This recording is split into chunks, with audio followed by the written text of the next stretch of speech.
के द्वारा देश में प्रगति की राह को चुनना चाहते हैं। साथियों, देश में नई व्यवस्थाएं बन रही है। देश को आगे ले जाने के लिए अनेक वित्त नीतियों को, अनेक वित्त पॉलिसीज को निरंतर बनाया जाए और नए सिस्टम पर देश का भरोसा भी बढ़ता रहता है, निरंतर बढ़ता रहता है। आज जो 20-25 साल का नौजवान है, जो 10 साल पहले जब 12-15 साल की उम्र का नौजवान था, उसने अपनी आंखों के सामने ये बदलाव देखा है। 10 साल के भीतर भीतर उसके सपनों को आकार मिला है, धार मिली है और उसके आत्मविश्वास में एक नई चेतना जगी है और वही देश का एक नया सामर्थ्य के रूप में उभरना है। आज विश्व भर में भारत की साख बढ़ी है, भारत के प्रति देखने का नजरिया बदला है। आज विश्व में युवाओं के लिए संभावनाओं के द्वार खुले हैं, रोजगार के अनगिनत नए अवसर जो शायद आजादी के इतने सालों के बाद भी नहीं आए थे, वो आज उनके दरवाजे पर दस्तक दे रहे हैं। संभावनाएं बढ़ती गई हैं, नए मौके बन रहे हैं। मेरे देश के युवाओं को अब धीरे धीरे चलने का इरादा नहीं है। मेरा देश का नौजवान इंक्रीमेंटल प्रगति में विश्वास नहीं करता। मेरा देश का नौजवान छलांग मारने के मूड में है। वो छलांग मार के नई सिद्धियों को प्राप्त करने के मूड में है। मैं कहना चाहूंगा, भारत के लिए गोल्डन एरा है। वैश्विक परिस्थितियों की तुलना में भी देखें, ये गोल्डन एरा है, ये हमारा स्वर्णिम कालखंड है।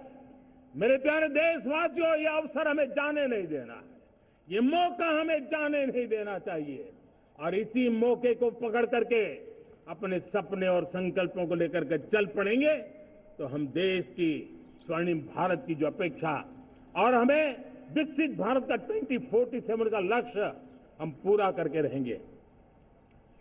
हम सदियों की बेड़ियों को तोड़ करके निकले हैं। आज टूरिज्म का क्षेत्र हो, एमएसएमई का क्षेत्र हो, एजुकेशन हो, हेल्थ सेक्टर हो, ट्रांसपोर्ट सेक्टर हो, खेती और किसानी का सेक्टर हो, हर सेक्टर में एक नया आधुनिक सिस्टम बन रहा है। हम विश्व की बेस्ट प्रैक्टिसेस को भी आगे रखते हुए हम हमारे देश की परिस्थितियों के अनुसार आगे बढ़ना चाहते हैं। हर सेक्टर में आधुनिकता की जरूरत है, नएपन की जरूरत है, टेक्नोलॉजी को जोड़ने की जरूरत है और हर सेक्टर में हमारी नई नीतियों के कारण इन सारे क्षेत्रों में एक नया सपोर्ट मिल रहा है, नई ताकत मिल रही है।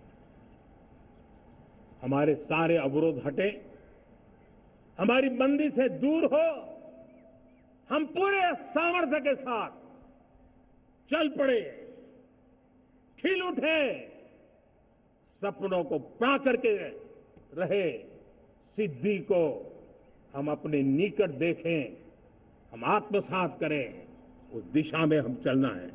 अब आप देखिए कितना बड़ा बदलाव हो रहा है।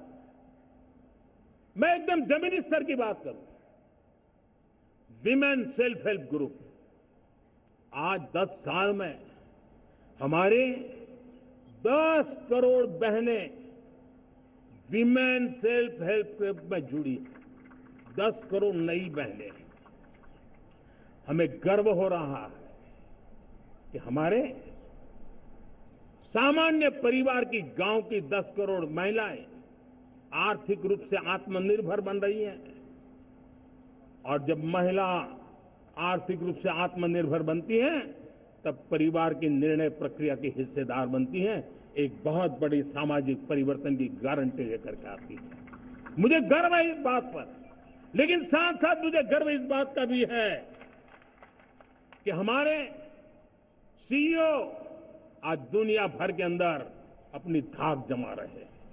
भारत के हमारे सीईओ विश्व भर में अपनी धाक जमा रहे हैं।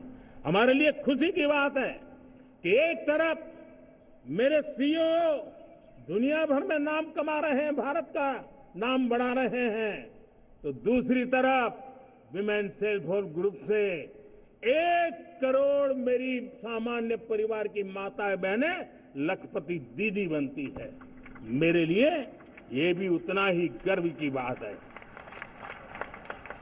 अब हमने सेल्फ हेल्प ग्रुप को 10 लाख रुपए से 20 लाख रुपए देने का निर्णय किया है। अब तक 9 लाख करोड़ रुपए बैंकों के माध्यम से हमारे इन विमेन सेल्फ हेल्प ग्रुप को मिले हैं और जिसकी मदद से वो अपने अनेकविध कामों को बढ़ावा रहे हैं। मेरे साथियों, मेरे नौजवान इस तरफ ध्यान दें। स्पेस सेक्टर एक फ्यूचर है हमारे साथ जुड़ा हुआ, एक महत्वपूर्ण पहलू है। हम उस पर भी बल दे रहे हैं। हमने स्पेस सेक्टर में बहुत रिफॉर्म किए हैं। जिन बंधनों में हमने स्पेस सेक्टर को बांध के रखा था, उसे हमने खोल दिया है। आज सैकड़ों स्टार्टअप्स स्पेस के सेक्टर में आ रहे हैं। वाइब्रेंट बनता जाता हमारा स्पेस सेक्टर भारत को एक शक्तिशाली राष्ट्र बनाने का एक महत्वपूर्ण अंग है और हम इसको दूर की सोच के साथ मजबूती दे रहे हैं। आज private satellite, private rocket launch हो रहे हैं। ये गर्व की बात है। आज मैं कह सकता हूं, जब नीति सही होती है, नियत सही होती है और पूर्ण समर्पण से राष्ट्र का कल्याण यही मंत्र होता है, तो निश्चित परिणाम हम प्राप्त करके रहते हैं। मेरे प्यारे देशवासियों, आज देश में नए अवसर बने, तब मैं कह सकता हूं 2 चीजें और हुई जिसने विकास को एक गति दी है, विकास को एक नई छलांग दी है। और ये है, पहला है आधुनिक इंफ्रास्ट्रक्चर का निर्माण। हमने इंफ्रास्ट्रक्चर को आधुनिक बनाने की दिशा में बहुत बड़े कदम उठाए हैं। और दूसरी तरफ सामान्य मानवीय के जीवन में जो बाधाएं हैं, ईज ऑफ लिविंग का हमारा जो सपना है, उस पर भी हमने उतना ही बल दिया है। पिछले 1 दशक में अभूतपूर्व इंफ्रास्ट्रक्चर का विकास हुआ है। रेल हो, रोड हो, एयरपोर्ट हो, पोर्ट हो, ब्रॉडबैंड कनेक्टिविटी हो, गांव-गांव नए स्कूल बनाने की बात हो, जंगलों में स्कूल बनाने की बात हो, दूर सुदूर इलाकों में अस्पताल बनाने की बात हो, आरोग्य मंदिर बनाने की बात हो, मेडिकल कॉलेजों का काम हो, आयुष्मान आरोग्य मंदिरों का निर्माण चलता हो, 60,000 से ज्यादा अमृत सरोवर बने हो, 2 लाख पंचायतों तक ऑप्टिकल फाइबर नेटवर्क पहुंचा हो, नहरों का एक बहुत बड़ा जाल बिछाया जा रहा हो, 4 करोड़ पक्के घर बनना, गरीबों को एक नया आश्रय मिलना, 3 करोड़ नए घर बनाने के संकल्प के साथ आगे बढ़ने की हमारी कोशिश हो। हमारा पूर्वी भारत, नॉर्थ ईस्ट, उसका इलाका आज इंफ्रास्ट्रक्चर के लिए जाने जाना लगा है। और हमने ये जो कायाकल्प किया है, उसका सबसे बड़ा लाभ समाज के उन वर्गों तक हम पहुंचे हैं जो ग्रामीण सड़कें वहां बनी है जिनकी तरफ कोई देखता नहीं था, जिस इलाकों को नहीं देखता था, जिन गांवों को नहीं देखता था। दलित हो, पीड़ित हो, शोषित हो, वंचित हो, पिछड़े हो, आदिवासी हो, जंगल में रहने वाले हो, दूर सुदूर पहाड़ों में रहने वाले हो, सीमावर्ती स्थान पर रहने वाले हो, हमने उनकी आवश्यकता की पूर्ति की है। हमारे मछुआरे भाई बहनों की आवश्यकताओं को पूरा करना, हमारे पशुपालकों के जीवन को बदलना, एक प्रकार से सर्वांगीण विकास का प्रयास हमारी नीतियों में रहा, हमारी नीयत में रहा है, हमारे रिफॉर्म में रहा है, हमारे कार्यक्रमों में रहा है, हमारी कार्यशैली में रहा है। और उस सबसे बड़ा लाभ मेरे युवाओं को होता है। उनको नए नए अवसर मिलते हैं, नए नए क्षेत्र में कदम रखने का उसके लिए संभावनाएं बन जाती है। और वही तो सबसे ज्यादा रोजगार दे रहा है। और सबसे ज्यादा रोजगार प्राप्त करने का अवसर इन्हीं समय में उनको मिला है। हमारा जो मध्यम वर्गीय परिवार है, मध्यम वर्गीय परिवार को क्वालिटी ऑफ लाइफ, वो स्वाभाविक उसकी अपेक्षा रहती है।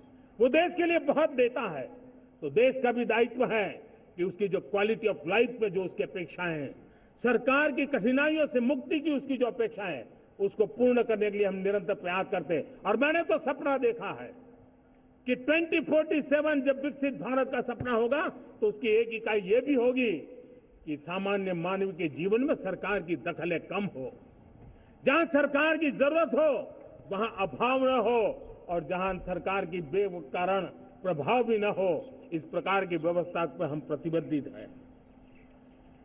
मेरे प्यारे देशवासियों, हम छोटी छोटी जरूरतों पर भी ध्यान देते हैं, हम छोटी छोटी आवश्यकताओं पर ध्यान देते हैं और उसको लेकर हम चलते हैं।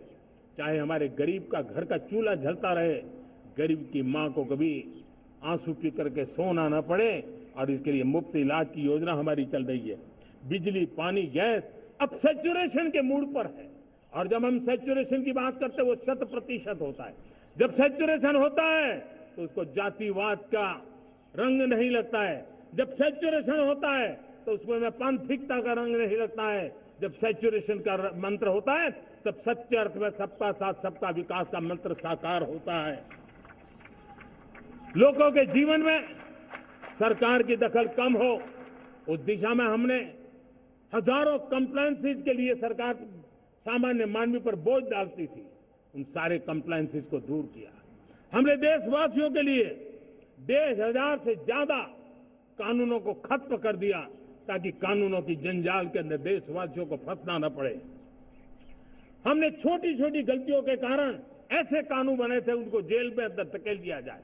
हमने उन छोटे छोटे कारणों से जेल जाने के जो परंपराएं थी उन सारे कानूनों को नष्ट कर दिया और उसको कानूनों को जेल भेजने के प्रावधान को व्यवस्था से बाहर कर दिया है। आज हमने जो आजादी की विरासत के गर्व की बात हम जो करते हैं, सदियों से हमारे पास जो क्रिमिनल लॉ थे, आज हमने उसको नए क्रिमिनल लॉ जिसको हमने न्याय संहिता के रूप में, और जिसके मूल में दंड नहीं और नागरिक को न्याय, इस भाव को हमने प्रबल बनाया है। ईज ऑफ लिविंग बनाने के लिए देशव्यापी मिशन में काम कर रहे हैं। हर लेवल पर मैं सरकार के प्रतिनिधियों का आह्वान करता हूं। मैं जनप्रतिनिधि, वो किसी भी दल के क्यों न हो, किसी भी राज्य के क्यों न हो, सबसे आग्रह करता हूं कि हम एक मिशन मोड में ईज ऑफ लिविंग के लिए कदम उठाने चाहिए। मैं हमारे युवाओं को, प्रोफेशनल्स को, सबको मैं कहना चाहता हूं, आप अपने स्थान पर जहां पर आपको छोटी छोटी दिक्कतें होती है, आप उसके सॉल्यूशन को लेकर के सरकार को चिट्ठी लिखते रहिए। सरकार को बताइए कि बिना कारण की कठिनाइयां है, उसको दूर करने से कोई नुकसान नहीं है। मैं पक्का मानता हूं आज सरकारें संवेदनशील है। हर सरकार, स्थानीय स्वराज्य की संस्था होगी या राज्य सरकार होगी या केंद्र सरकार होगी, उसको तवज्जो देगी। गवर्नेंस में रिफॉर्म्स, ये हमें विकसित भारत एट 2047 के सपने के लिए हमने उसको जोर लगा करके आगे बढ़ाना होगा, ताकि सामान्य मानवी के जीवन में अवकाश ही अवकाश पैदा हो, रुकावटें खत्म होती चली जाए। नागरिकों का डिग्निटी ऑफ सिटीजन, नागरिकों के जीवन में सम्मान मिले। डिलीवरी के संबंध में कभी किसी को ये कहने की नौबत ना आया कि ये तो मेरा हक था कि मुझे मिला नहीं, उसको खोजना न पड़े। सरकार के गवर्नेंस में डिलीवरी सिस्टम को और मजबूती चाहिए। आप देखिए, देश में जब हम रिफॉर्म की बात करते हैं, आज देश में करीब 3 लाख संस्थाएं काम कर रही है, चाहे पंचायत हो, नगर पंचायत हो, नगर पालिका हो, महानगर पालिका हो, यूटी हो, स्टेट हो, डिस्ट्रिक्ट हो, केंद्र, छोटी मोटी 3 लाख करीब इकाइयां हैं। अगर ये हमारे 3 लाख इकाइयों को मैं आज आह्वान करता हूं कि अगर आप साल में अपने स्तर पर जिन चीजों की जरूरत है सामान्य मानवी के लिए, 2 रिफॉर्म करें। ज्यादा नहीं कह रहा हूं मेरे साथियों, एक पंचायत हो, एक राज्य सरकार हो, कोई विभाग हो, सिर्फ 1 साल में 2 रिफॉर्म और उसको जमीन पर उतारें। आप देखिए, हम देखते ही देखते 1 साल में करीब 25-30 लाख रिफॉर्म कर सकते हैं। जब 25-30 लाख रिफॉर्म हो जाए तब सामान्य मानवी का विश्वास कितना बढ़ जाएगा, उसकी शक्ति राष्ट्र को नई ऊंचाई पर ले जाने में कितनी काम आएगी। और इसलिए हम अपने स्तर पर होती है चलती से मुक्ति पाकर के बदलावों के लिए आगे आए, हिम्मत के साथ आगे आए। और सामान्य मानवीय की जरूरत तो छोटी छोटी जरूरत होती है, पंचायत लेवल पर भी वो मुसीबतें झेल रहा है, उन मुसीबतों से हम मुक्ति दिलाएं तो मुझे पक्का विश्वास है कि हम सपनों को पार कर सकते हैं। मेरे प्यारे देशवासियों, आज देश आकांक्षाओं से भरा हुआ है। हमारे देश का नौजवान नई सिद्धियों को चूमना चाहता है, नए नए शिखरों पर वो कदम रखना चाहता है। और इसलिए हमारी कोशिश है हर सेक्टर में कार्य को हम गति दें, तेज गति दें। और उसके द्वारा पहले हम हर सेक्टर में नए अवसर पैदा करें। दूसरा, ये बदलती हुई व्यवस्थाओं के लिए जो सपोर्टिव इंफ्रास्ट्रक्चर चाहिए, उन इंफ्रास्ट्रक्चर पर हम बदलाव के मजबूती देने की दिशा में काम करें।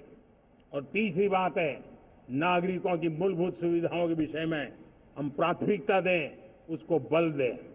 इन तीनों भारत में एक एस्पिरेशनल सोसाइटी का निर्माण किया है और उसके परिणाम स्वरूप आज समाज खुद एक विश्वास से भरा हुआ है।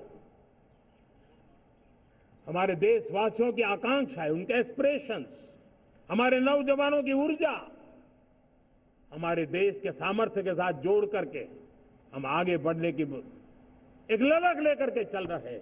मुझे विश्वास है रोजगार और स्वरोजगार नए रिकॉर्ड के अवसर पर हम काम किया है। प्रति व्यक्ति आज आय दोगुनी करने में हम सफल हुए हैं। ग्लोबल ग्रोथ में भारत का योगदान बड़ा है। भारत का एक्सपोर्ट लगातार बढ़ रहा है। विदेशी मुद्रा भंडार लगातार बढ़ा हुआ है, पहले से 2 गुना पहुंचा है। ग्लोबल संस्थानों का भारत के प्रति भरोसा बढ़ा है। मुझे विश्वास है भारत की दिशा सही है, भारत की गति तेज है और भारत के सपनों में सामर्थ्य है। लेकिन इन सबके साथ संवेदनशीलता का हमारा मार्ग हमारे लिए ऊर्जा में एक नई चेतना भरता है। मम भाव हमारे कार्य की शैली है। समभाव भी चाहिए, मम भाव भी चाहिए, उसको लेकर के हम चल रहे हैं। साथियों, मैं जब कोरोना काल को याद करता हूं, कोरोना की वैश्विक महामारी के बीच सबसे तेजी से इकोनॉमी को बेहतर बनाने वाला कोई देश है तो वो देश भारत है। तब लगता है कि हमारी दिशा सही है। जब जात पात मत पंथ ऊपर उठकर हर घर तिरंगा फहराया जाता है, तब लगता है देश की दिशा सही है। आज पूरा देश तिरंगा है, हर घर तिरंगा है। न कोई जात है, न कोई पात है, न कोई ऊंच है, न कोई नीच है, सभी भारतीय है। यही तो हमारी दिशा की ताकत है। जब हम 25 करोड़ लोगों को गरीबी से बाहर निकालते हैं, तब हमारा विश्वास पक्का हो जाता है कि हमने गति को बराबर मेंटेन किया है और सपनों को साकार करना दूर नहीं है।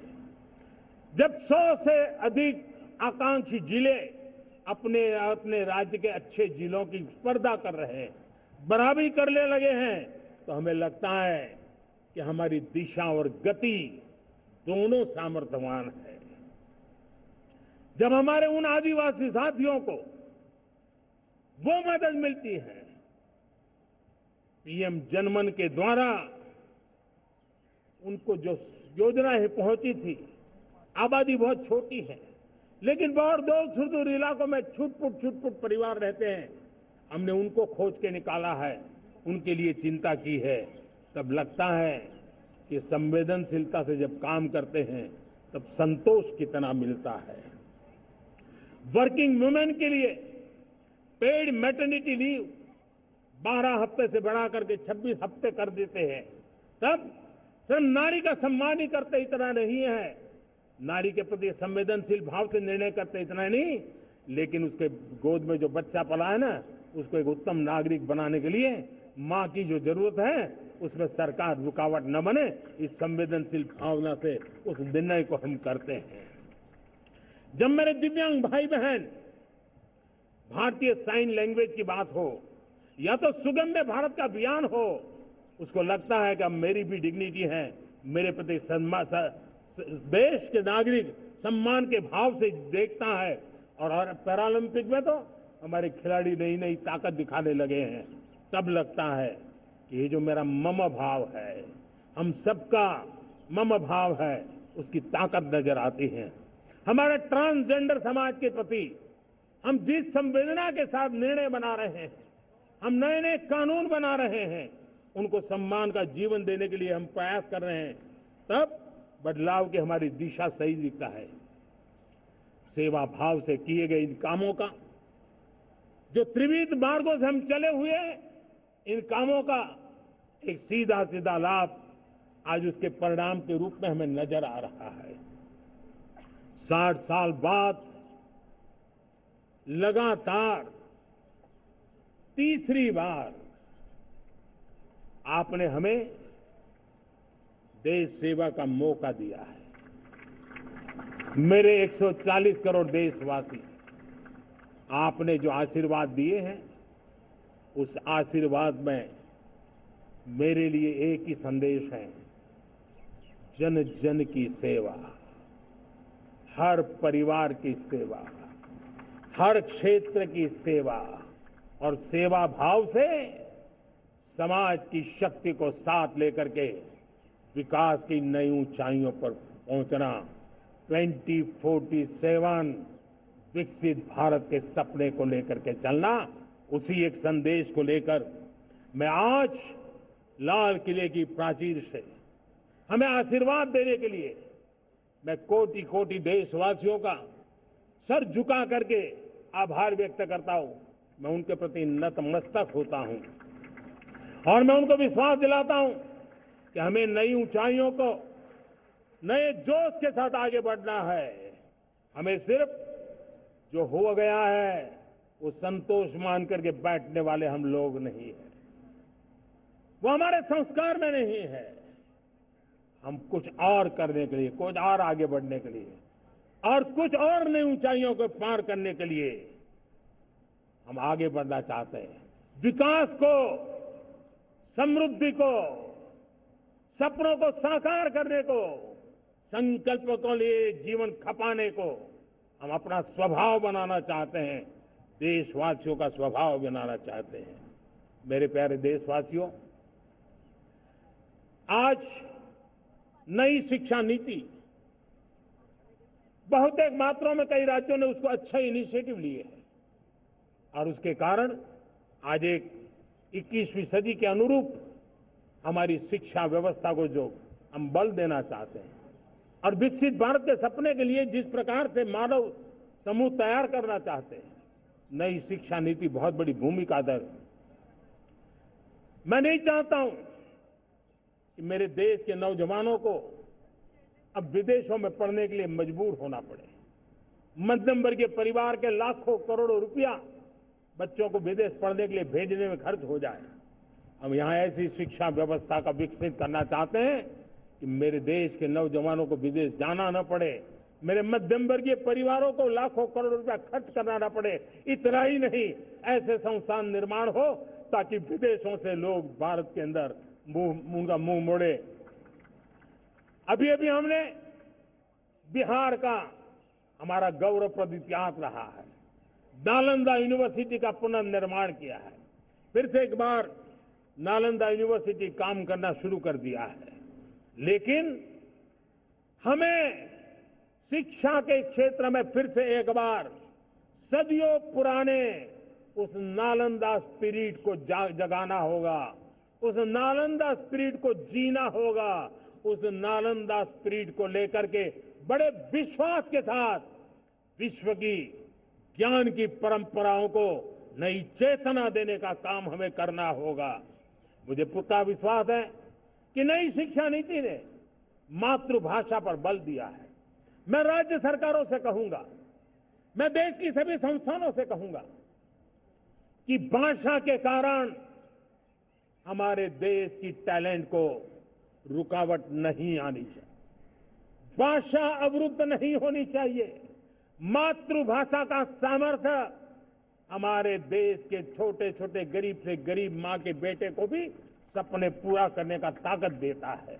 और इसलिए हमने हमारी मातृभाषा में पढ़ाई, जीवन में मातृभाषा का स्थान, परिवार में मातृभाषा का स्थान, उसकी ओर हमें बल देना होगा। मेरे प्यारे देशवासियों, जिस प्रकार से आज विश्व का में बदलाव नजर आ रहा है और तब जाकर के स्किल का महत्व बहुत बढ़ गया है और हम स्किल को और नई एक ताकत देना चाहते हैं। हम इंडस्ट्री 4.0 को ध्यान में रख करके हम स्किल डेवलपमेंट चाहते हैं। हम जीवन के हर क्षेत्र में, हम एग्रीकल्चर सेक्टर में भी कैपेसिटी बिल्डिंग करके देने के लिए स्किल डेवलपमेंट चाहते हैं। हम तो हमारा सफाई का क्षेत्र हो, उसमें भी एक नए स्किल डेवलपमेंट की ओर बल देना चाहते हैं। और हम स्किल इंडिया प्रोग्राम को बहुत व्यापक रूप से इस बार लेकर के आए हैं। बजट में भी इसका बहुत बड़ा, इस बजट में इंटर्नशिप को भी हमने बल दिया है ताकि हमारे नौजवानों को एक एक्सपीरियंस मिले, उनकी कैपेसिटी बिल्डिंग हो और बाजार में उनका ताकत दिखाई दे। उस प्रकार से मैं स्किल युवाओं को तैयार करना चाहता हूं। और जैसे कई बार, और दोस्तों, आज विश्व की परिस्थिति को देखते हुए मैं साफ साफ देख रहा हूं कि भारत का स्किल्ड मैन पावर जो है, हमारा स्किलफुल जो नौजवान है, वो ग्लोबल जॉब मार्केट में अपनी दमक बनाए। हम उस सपने को लेकर के आगे चल रहे हैं।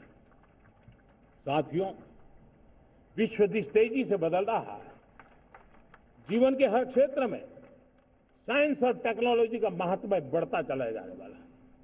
हमें साइंस को बहुत बढ़ देने की आवश्यकता है। और मैंने देखा, चंद्रयान की सफलता के बाद हमारे स्कूल कॉलेज के अंदर साइंस और टेक्नोलॉजी के प्रति एक नई रुचि का वातावरण बना है, नई दिलचस्पी बढ़ी है। तब हमारे शिक्षा संस्थानों ने ये जो मनोभाव बना है, उसको नर्चर करने के लिए आगे आना होगा। भारत सरकार ने भी रिसर्च के लिए सपोर्ट बढ़ा दिया है। हमने ज्यादा से ज्यादा चेस स्थापित किए हैं।